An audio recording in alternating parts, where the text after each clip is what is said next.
अर्शदीप जी, शुरुआत करते हैं। केंद्र सरकार ने ਜਿਹੜੇ 3 ਆਰਡੀਨੈਂਸ ਖੇਤੀ ਸੰਬੰਧੀ ਲਾਗੂ ਕੀਤੇ, ਜਿਸ ਤੇ ਕਾਫੀ ਵਿਰੋਧ ਦਾ ਸਾਹਮਣਾ ਵੀ ਕਰਨਾ ਪਿਆ ਕੇਂਦਰ ਦੀ ਸਰਕਾਰ ਨੂੰ। ਕਿਸਾਨਾਂ ਤੋਂ ਲੈ ਕੇ ਰਾਜਨੀਤਿਕ ਤੇ ਵਿਰੋਧੀ ਧਿਰਾਂ ਸਰਕਾਰ ਦੇ ਉਲਟ ਖੜੀਆਂ ਹੋ ਗਈਆਂ ਕਿ ਇਹ ਜਿਹੜੇ ਆਰਡੀਨੈਂਸ ਨੇ ਲਾਗੂ ਨਹੀਂ ਹੋਣੇ ਚਾਹੀਦੇ। ਪਰ ਆਖਿਰਕਾਰ ਇਹਨਾਂ ਆਰਡੀਨੈਂਸਾਂ ਨੂੰ ਨੋਟੀਫਾਈ ਕਰ ਦਿੱਤਾ ਗਿਆ, ਨੋਟੀਫਿਕੇਸ਼ਨ ਜਾਰੀ ਕਰ ਦਿੱਤਾ ਗਿਆ ਲਾਗੂ ਕਰਨ ਦੇ ਲਈ।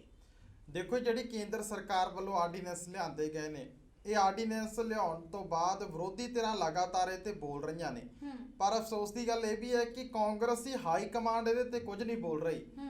कांग्रेस दे विच पंजाब दे विच मुख मंत्री कैप्टन अमरिंदर सिंह बोल रहे ने, हरियाणे च कांग्रेसी लीडर बोल रहे ने, पर जे आपां कहीए कि राहुल गांधी दा इहदे ते बयान आया होवे जां सोनिया गांधी दा इहदे ते बयान आया होवे, उन्होंने तो कोई खास प्रतिक्रिया जी है नहीं दी। तो ये तो साफ है कि यह मुद्दा जोड़ा है ये दो स्टेटा के नाल ही संबंधित है, पंजाब ते हरियाणा के नाल संबंधित है, जिथे कि केंद्र सरकार वालों MSP के उपर खरीद की जाती है कणक झोने की। तो हुण जदों ये आर्डीनेंस लिआंदे गए तो सारियां धिरां वालों इहदे ते रोस जाहिर किया गया कि आर्डीनेंस सरकार नूं लिआउण दी की लोड़ सी, संसद का सैशन बुलाया जा सकता सी बाद दे विच, तो उत्थे आर्डीनेंस लिया के पास करवा सकती सी सरकार, क्योंकि ये कोई एमरजेंसी च करने वाला कदम नहीं सी, कोई फैसला नहीं सी। पर इहदे बावजूद केंद्र सरकार वालों इहदे ते हुण नोटिफिकेशन जिहड़ा जारी कर दिता गया है। खेतीबाड़ी मंत्री नरेंद्र तोमर वालों भी आके कहा गया कि MSP खत्म नहीं होगी। पंजाब दे विच भी जिहड़े भाजपा दे भाईवाल ने अकाली दल, वो भी लगातार यही कह रहे कि जे MSP खत्म होगी तो अकाली दल सब तो पहला लड़ाई लड़ूगा। MSP केंद्र सरकार नहीं खत्म करन जा रही, खरीद जिहड़ी है कणक झोने की कीती जाऊगी, बस प्राइवेट व्यापारियों को खुल दी गई है, जिहदे तहत यह है कि किसानों को वध आमदन होगी जो प्राइवेट व्यापारी मैदान दे विच आउणगे। तो यह मुद्दा सियासत का केंद्र जिहड़ा वो पंजाब दे विच ते हरियाणा दे विच बणिया होया सी। पंजाब दे विच खास तौर ते इहदा विरोध किया जा रहा है, क्योंकि इत्थे कांग्रेस पार्टी की सरकार है, तो इत्थे तिखा विरोध जिहड़ा रोस है वो देखने को मिलता गा।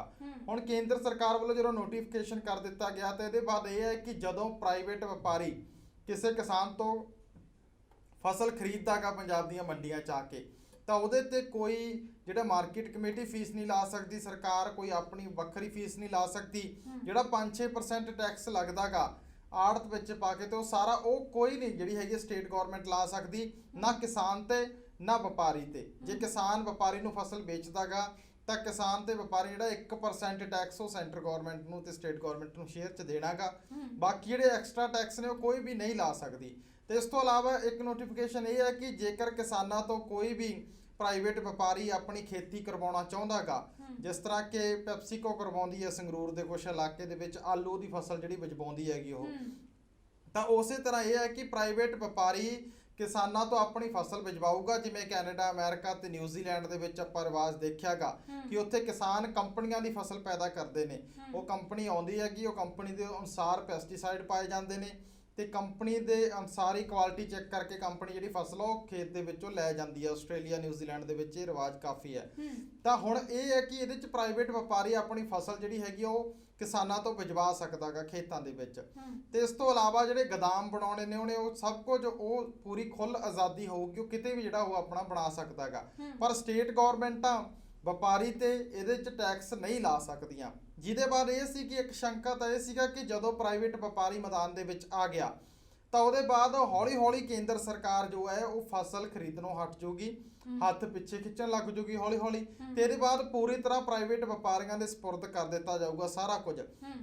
जदों प्राइवेट व्यापारियों के हथ आ गया सारा कुछ तो प्राइवेट व्यापारी फिर मन मर्जी के भाव ते जिहड़ियां फसलां वो खरीदणगे, क्योंकि सरकार का कोई कंट्रोल नहीं होगा। खेती जिहड़ा हैगा वो स्टेट का इशू आ, भाव केंद्र सरकार तय करती है FCI के अधीन, तो इत्थे भारतीय खुराक निगम का जो कंट्रोल नहीं होगा, प्राइवेट व्यापारी नूं खुल होगी तो सरकारी खरीद बंद होगी, तो फसलों का उही हाल होगा जिहड़ा हाल मक्की का हुंदा गा, जिहड़ा हाल नरमे कपाह का हुंदा गा, उही हाल कणक झोने का होऊगा गा। तो ये शंका जी विरोधी पार्टियां की भी है, किसान जथेबंदियां की भी है। तो किसान जथेबंदियां नूं पता सी कि नोटिफिकेशन होने वाला है, इसलिए किसान जिहड़े ने अपनियां ट्रैक्टर ट्रालियां लैके सड़कों पर भी उतरे, उन्होंने रोस प्रदर्शन भी किया। तो बीते दिन किसानों वालों संसद मैंबरों के जिहड़े घरां दा घिराओ भी किया गया, जिहदे च एक साफ संकेत केंद्र सरकार नूं दिता गया कि ये आर्डीनेंस जिहड़े ने वो किसान विरोधी ने पूरी तरह, ये किसानां दा जिहड़ा गला घुट्टण वाले ने, इस करके आर्डीनेंस तुसीं वापस ले लो ਨਹੀਂ ਤਾਂ ਕਿਸਾਨ ਜਿਹੜੇ ਉਹ ਦਿੱਲੀ ਵੀ ਜਾਮ ਕਰਨਗੇ। ਤਾਂ ਹੁਣ ਕਿਸਾਨਾਂ ਦੀ ਪ੍ਰੋਟੈਸਟਾਂ ਨੂੰ ਦਰਕਿਨਾਰ ਕਰਕੇ ਕੇਂਦਰ ਸਰਕਾਰ ਨੇ ਨੋਟੀਫਿਕੇਸ਼ਨ ਜਾਰੀ ਕਰ ਦਿੱਤਾ। ਇਹ ਤੋਂ ਸਾਫ਼ ਹੈ ਕਿ ਕੇਂਦਰ ਸਰਕਾਰ ਦਾ ਇਰਾਦਾ ਜਿਹੜਾ ਉਹ ਪੱਕਾ ਹੈਗਾ। ਕੇਂਦਰ ਸਰਕਾਰ ਇਹ ਆਰਡੀਨੈਂਸ ਵਾਪਸ ਨਹੀਂ ਲਊਗੀ। ਕੇਂਦਰ ਸਰਕਾਰ ਇਹ ਤੇ ਸਫਾਈ ਜ਼ਰੂਰ ਪੇਸ਼ ਕਰੂਗੀ ਵਾਰ-ਵਾਰ, ਜਿਸ ਤਰ੍ਹਾਂ ਕੀਤਾ ਗਿਆ ਕਿ ਭਾਜਪਾ ਲੀਡਰਸ਼ਿਪ ਵੱਲੋਂ ਹਰ ਹਲਕੇ ਦੇ ਵਿੱਚ ਪ੍ਰੈਸ ਕਾਨਫਰੰਸ ਕੀਤੀ ਗਈ। ਵਿਸ਼ੇਸ਼ ਤੌਰ ਤੇ ਚੰਡੀਗੜ੍ਹ ਆ ਕੇ ਖੇਤੀਬਾੜੀ ਮੰਤਰੀ ਵੱਲੋਂ ਪ੍ਰੈਸ ਕਾਨਫਰੰਸ ਕੀਤੀ ਗਈ। ਅਕਾਲੀ ਦਲ ਦੀ ਲੀਡਰਸ਼ਿਪ ਵੱਲੋਂ ਪ੍ਰੈਸ ਕਾਨਫਰੰਸਾਂ ਕੀਤੀਆਂ ਜਾ ਰਹੀਆਂ ਕਿ ਵਿਰੋਧੀ ਗਮਰਾਹ ਕਰ ਰਹੇ ਨੇ। ਤਾਂ ਉਹ ਤੋਂ ਸਾਫ਼ ਹੈ ਕਿ ਕੇਂਦਰ ਸਰਕਾਰ ਦਾ ਇਰਾਦਾ ਜਿਹੜਾ ਪੱਕਾ ਹੈਗਾ। ਤਾਂ ਹੁਣ ਵਿਰੋਧੀ ਧਿਰਾਂ ਦਾ ਕਹਿਣਾ ਹੈ ਕਿ ਕੇਂਦਰ ਸਰਕਾਰ ਕਿਸਾਨਾਂ ਦੇ ਹੱਕ ਮਾਰੂਗੀ। ਤਾਂ ਕੇਂਦਰ ਸਰਕਾਰ ਦਾ ਦਾਅਵਾ ਹੈ ਕਿ ਕਿਸਾਨਾਂ ਦੇ ਹੱਕ ਜਿਹੜੇ ਨੇ ਉਹ ਸੁਰੱਖਿਅਤ ਹੋਣਗੇ, ਕਿਸਾਨਾਂ ਨੂੰ ਵੱਧ ਮੁੱਲ ਮਿਲਣਗੇ। ਪਰ ਇਹ ਗੱਲ ਕਾਫੀ ਹੱਦ ਤੱਕ ਸਾਫ਼ ਵੀ ਹੈ ਕਿ ਜੇ ਸਰਕਾਰੀ ਖਰੀਦ ਭਲਕੇ ਬੰਦ ਹੋ ਜਾਂਦੀ ਹੈ, ਕੇਂਦਰ ਸਰਕਾਰ ਸਰਕਾਰੀ ਖਰੀਦ ਹੌਲੀ-ਹੌਲੀ ਕਰਕੇ ਬੰਦ ਕਰ ਦਿੰਦੀ ਹੈ ਜਾਂ ਲਿਮਿਟੇਸ਼ਨਸ ਲਾਉਣ ਲੱਗ ਜਾਂਦੀ ਹੈ ਕਿ ਅਸੀਂ 70% ਫਸਲ ਖਰੀਦਾਂਗੇ, ਜਿਵੇਂ ਹਰਿਆਣਾ 'ਚ ਕੀਤਾ ਸੀ ਕਿ ਅਸੀਂ 50% ਫਸਲ ਖਰੀਦਿਆ ਕਰਾਂਗੇ, 50% ਪ੍ਰਾਈਵੇਟ ਵਪਾਰੀ ਨੂੰ ਛੱਡੀ ਜਾਊ। ਤਾਂ ਉਹਦੇ ਨਾਲ ਇੱਕ ਤਾਂ ਜਿਹੜਾ ਮੰਡੀਕਰਨ ਸਿਸਟਮ ਆ ਪੰਜਾਬ ਦਾ, ਪੰਜਾਬ ਸਰਕਾਰ ਦੀ ਆਮਦਨ ਆ ਕਰੀਬ 5-6 ਹਜ਼ਾਰ ਕਰੋੜ ਰੁਪਈਆ ਫਸਲਾਂ ਦੀ ਖਰੀਦ ਤੋਂ, ਇੱਕ ਤਾਂ ਉਹ ਖਤਮ ਹੋਣ ਦਾ ਸ਼ੰਕਾ ਗਾ। ਨੰਬਰ 2 ਤੇ ਇਹ ਹੈ ਕਿ ਜੇ ਪ੍ਰਾਈਵੇਟ ਵਪਾਰੀ ਇਕੱਲਾ ਰਹਿ ਗਿਆ ਤਾਂ ਪ੍ਰਾਈਵੇਟ ਵਪਾਰੀ ਨੇ ਕਿਸਾਨਾਂ ਦੇ ਹਿੱਤ ਨਹੀਂ ਦੇਖਣੇ। ਪ੍ਰਾਈਵੇਟ ਵਪਾਰੀ ਨੇ ਆਪਣੀ ਆਮਦਨ ਦੇਖਣੀ ਆ। ਤਾਂ ਪ੍ਰਾਈਵੇਟ ਵਪਾਰੀ ਮਨਮਰਜ਼ੀ ਦੇ ਭਾਅ ਤੇ ਫਸਲਾਂ ਜਿਹੜੀਆਂ ਉਹ ਖਰੀਦੂਗਾ। ਉਹਦੇ ਬਾਅਦ ਕਿਸਾਨਾਂ ਦੀ ਲੁੱਟ ਹੋਣੀ ਤੈਅ ਹੈ। ਨੰਬਰ 3 ਤੇ ਜਿਹੜੀ ਧਾਰਨਾ ਗੀ ਕਿ ਜਿਹੜਾ ਕਿਸਾਨਾਂ ਤੋਂ ਫਸਲ ਬਿਜਵਾਊਗਾ, ਤਾਂ ਜਿੰਨੇ ਕੁ ਥਾਵਾਂ ਤੇ ਕਿਸਾਨਾਂ ਤੋਂ ਪ੍ਰਾਈਵੇਟ ਵਪਾਰੀ ਫਸਲ ਬਿਜਵਾਉਂਦੇ ਨੇ ਉਹਨਾਂ ਮੁਲਕਾਂ ਦੇ ਵਿੱਚ ਨਤੀਜੇ ਠੀਕ ਨੇ, ਕੁਝ ਮੁਲਕਾਂ ਦੇ ਵਿੱਚ ਬੁਰੇ ਨਤੀਜੇ ਵੀ ਨੇ। ਜਿਸ ਤਰ੍ਹਾਂ ਅਮਰੀਕਾ ਦੇ ਵਿੱਚ ਜੇ ਕਿਸਾਨਾਂ ਨੂੰ ਅੱਜ ਖੁੱਲ੍ਹ ਛੁੱਟੀ ਦਿੱਤੀ ਜਾਵੇ ਤਾਂ ਉਹ ਸਾਰੀ ਖੇਤੀ ਜਿਹੜੀ ਉਹ ਛੱਡ ਜਾਣਗੇ। ਤਾਂ ਇਸ ਕਰਕੇ ਉਹਨੂੰ ਹੁਣ ਇੰਪਲੀਮੈਂਟ ਕਿਸ ਤਰ੍ਹਾਂ ਕਰਵਾਉਂਦੀ ਹੈ ਸਰਕਾਰ, ਕਿਸਾਨਾਂ ਦੇ ਹਿੱਤ 'ਚ ਕਰਵਾਉਂਦੀ ਹੈ ਜਾਂ ਵਪਾਰੀਆਂ ਦੇ ਹਿੱਤ 'ਚ ਕਰਵਾਉਂਦੀ ਹੈ। ਪਰ ਤਾਜ਼ਾ ਹਾਲਾਤਾਂ ਦੇ ਵਿੱਚ ਇਹੀ ਲੱਗ ਰਿਹਾ ਕਿ ਸੈਂਟਰ ਗਵਰਨਮੈਂਟ ਜਿਹੜੀ ਇੱਕ ਵਾਰ ਮੁੜ ਤੋਂ ਕਾਰਪੋਰੇਟ ਘਰਾਣਿਆਂ ਦੇ ਹੱਕ ਦੇ ਵਿੱਚ ਜਿਹੜਾ ਫੈਸਲਾ ਦੇ ਰਹੀ ਹੈ, ਜਿਹੜਾ ਕਿ ਕਿਸਾਨਾਂ ਦੇ ਲਈ ਘਾਤਕ ਸਿੱਧ ਭਵਿੱਖ ਦੇ ਵਿੱਚ ਹੋ ਸਕਦਾ। ਇੱਕ ਵਾਰੀ ਕਿਸਾਨਾਂ ਲਈ ਲਾਭ ਵੀ ਹੋ ਸਕਦਾ ਇਹਦੇ ਨਾਲ, ਇੱਕ ਵਾਰੀ ਕਿਸਾਨਾਂ ਨੂੰ ਵੱਧ ਭਾਅ ਵੀ ਮਿਲ ਸਕਦੇ ਆ। ਪਰ ਉਹਦੇ ਬਾਅਦ ਜਦੋਂ ਵਪਾਰੀ ਇਕੱਲਾ ਰਹਿ ਜਾਊਗਾ ਤਾਂ ਜਿਹੜਾ ਗਾ ਇਹਦੇ 'ਚ ਸ਼ੰਕੇ ਪ੍ਰਗਟ ਕੀਤੇ ਜਾ ਸਕਦੇ ਨੇ। ਹੁਣ ਕੇਂਦਰ ਸਰਕਾਰ ਨੂੰ ਚਾਹੀਦਾ ਕਿ ਇੱਕ ਤਾਂ ਸੰਸਦ ਦੇ ਵਿੱਚ ਇਹ ਸ਼ੋਰਟੀ ਦਿੱਤੀ ਜਾਵੇ ਕਿ ਜਿਹੜਾ ਮਿਨੀਮਮ ਪ੍ਰਾਈਸ ਤੇ ਖਰੀਦ ਆ ਗਈ ਉਹ ਪੂਰੀ ਲਾਗੂ ਰਹੂਗੀ, ਉਹ 'ਚ ਘੱਟ ਨਹੀਂ ਕਰੂਗੀ ਸਰਕਾਰ। ਕੋਈ ਸਰਕਾਰ ਲਿਮਿਟੇਸ਼ਨਸ ਨਹੀਂ ਲਾਊਗੀ ਕਿ ਅਸੀਂ 50% ਫਸਲ ਹੀ ਖਰੀਦਣੀ ਹੈ ਜਾਂ 60% ਫਸਲ ਹੀ ਖਰੀਦਣੀ ਹੈਗੀ, ਜਾਂ ਘਟਾਉਂਦੇ ਜਾਣਗੇ। ਇੱਕ ਤਾਂ ਇਹ ਸ਼ੋਰਟੀ ਜਿਹੜੀ ਮਿਲਣੀ ਚਾਹੀਦੀ ਹੈ ਕਿਸਾਨਾਂ ਨੂੰ।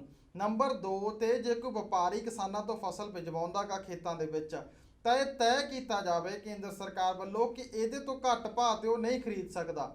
ਉਹਦੇ ਤੇ ਰਿਸਟ੍ਰਿਕਸ਼ਨ ਜਿਹੜੀਆਂ ਉਹ ਲਾਈਆਂ ਜਾਣ, ਉਹਦੇ ਤੇ ਪਾਬੰਦੀਆਂ ਜਿਹੜੀਆਂ ਉਹ ਲਾਈਆਂ ਜਾਣ, ਤਾਂ ਕਿ ਪ੍ਰਾਈਵੇਟ ਵਪਾਰੀ ਜਿਹੜਾ ਹੈਗਾ ਗਾ ਉਹ ਸਰਕਾਰ ਦੇ ਕੰਟਰੋਲ 'ਚ ਕੰਮ ਕਰ ਸਕੇ।